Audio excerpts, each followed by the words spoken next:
Doctor Yunus সাহেবের নেতৃত্বে যে সরকার, এই সরকারের আমলে বাংলাদেশের জনগণ ফিলিস্তিনের মজলুম মুসলমানদের পক্ষে তাদের যে আবেগ, যে উচ্ছ্বাস, যে ভ্রাতৃত্ববোধের প্রকাশ তারা করেছেন, সেটা বিশ্ববাসীর কাছে একটা দৃষ্টান্ত হয়ে থাকে। বাংলাদেশের ইতিহাসে এত বড় জমায়েত আর হয়েছে বলে আমার বিশ্বাস হয় না।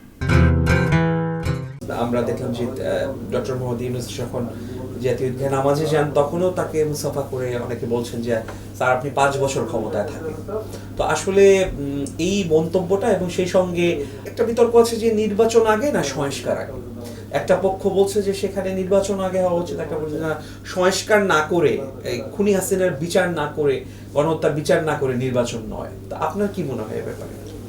আপনি দেখেন 15-16 বছর আওয়ামী লীগ ক্ষমতায় থাকে, খুনি হাসিনা ক্ষমতায় থেকে বিভিন্ন সেক্টরে যে সেট আপ করে গেছেন, এরা তো বেরিয়ে যায়নি, দেশ থেকে পালিয়ে যায়নি।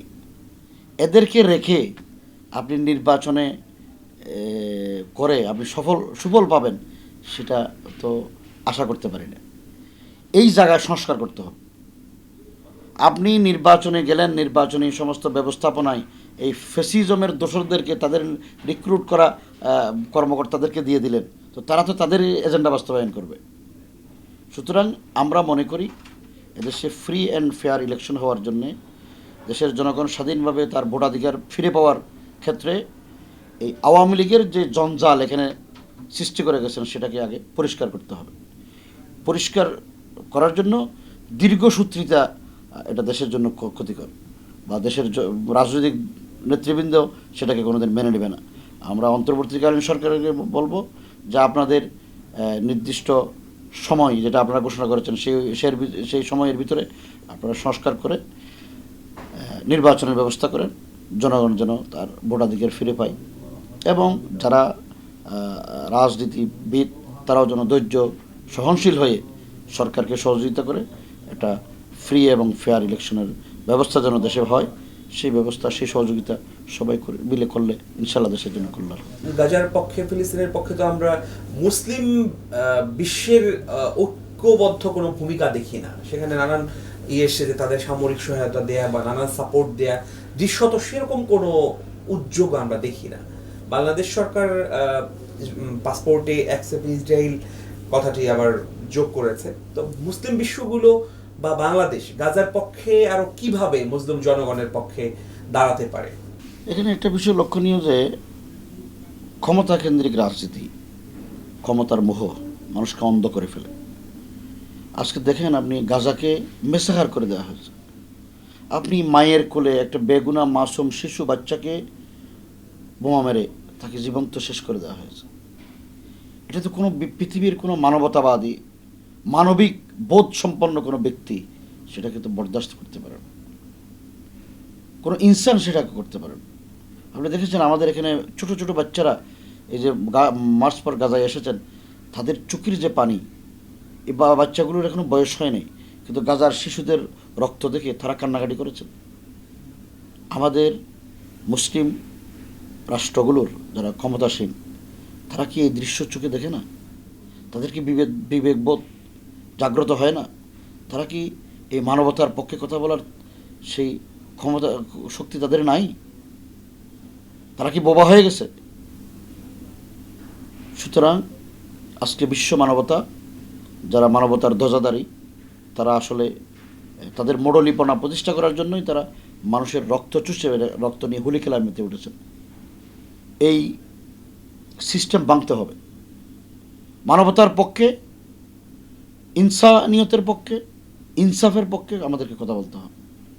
বাংলাদেশ একটি মুসলিম সংখ্যাগরিষ্ঠ রাষ্ট্র হিসেবে এবং ফ্যাসিস্ট হাসিনা মুক্ত শাসন ব্যবস্থায় ডক্টর ইউনূস সাহেবের নেতৃত্বে যে সরকার, এই সরকারের আমলে বাংলাদেশের জনগণ ফিলিস্তিনের মজলুম মুসলমানদের পক্ষে তাদের যে আবেগ, যে উচ্ছ্বাস, যে ভ্রাতৃত্ববোধের প্রকাশ তারা করেছেন, সেটা বিশ্ববাসীর কাছে একটা দৃষ্টান্ত হয়ে থাকে।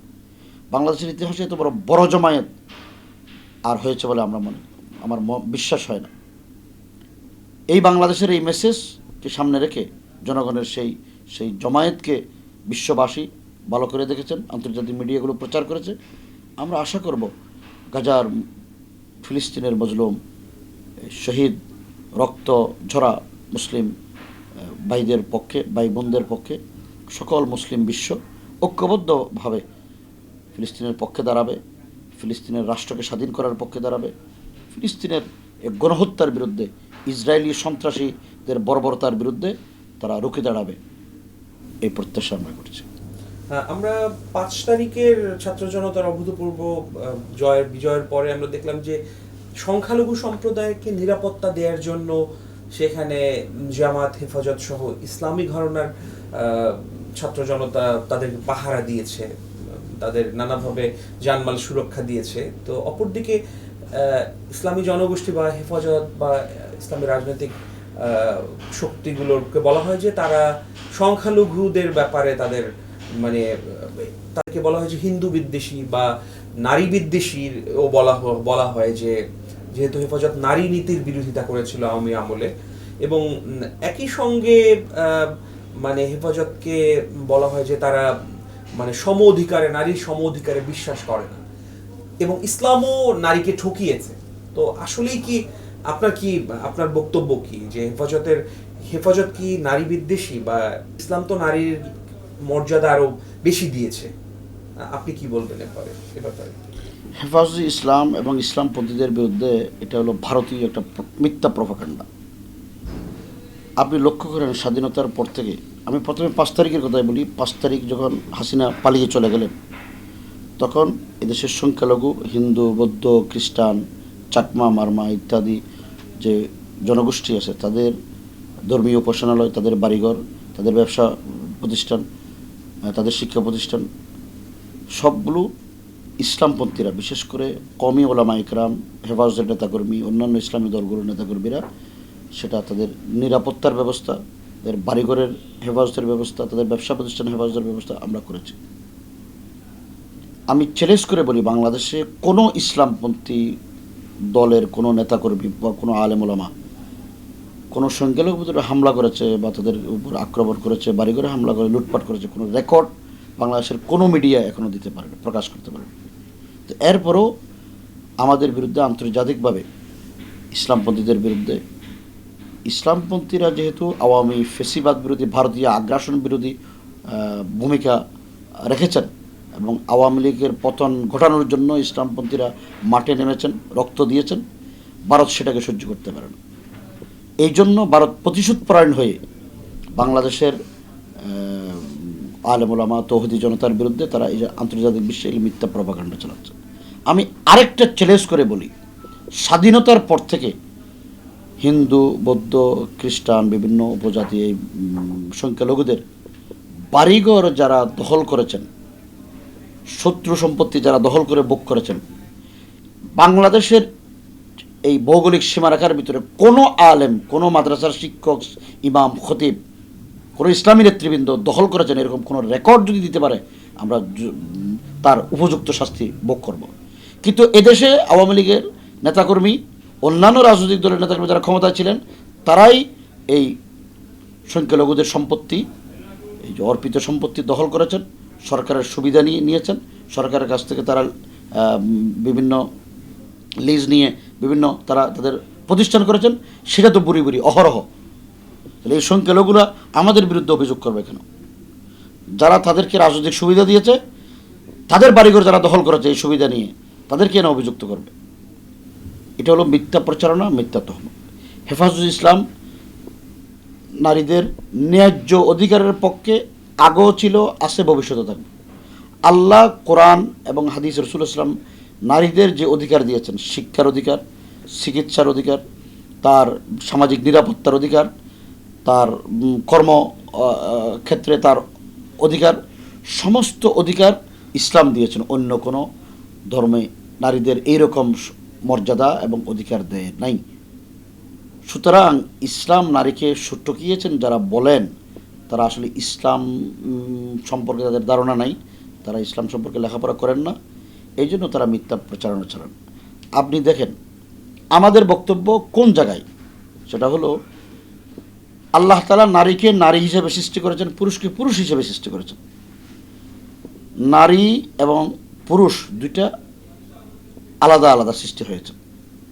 সুতরাং নারীর জন্য শিক্ষা আলাদা থাকবে, কর্মক্ষেত্র আলাদা থাকবে, তার চিকিৎসা, তার অধিকার ব্যবস্থা আলাদা থাকবে, পুরুষের আলাদা থাকবে। কারণ নারী পুরুষ একসাথে হলেই অনৈতিকতা সৃষ্টি হয়, চারিত্রিক পদস্খলন হয়, এটা বাংলাদেশে অহরহ।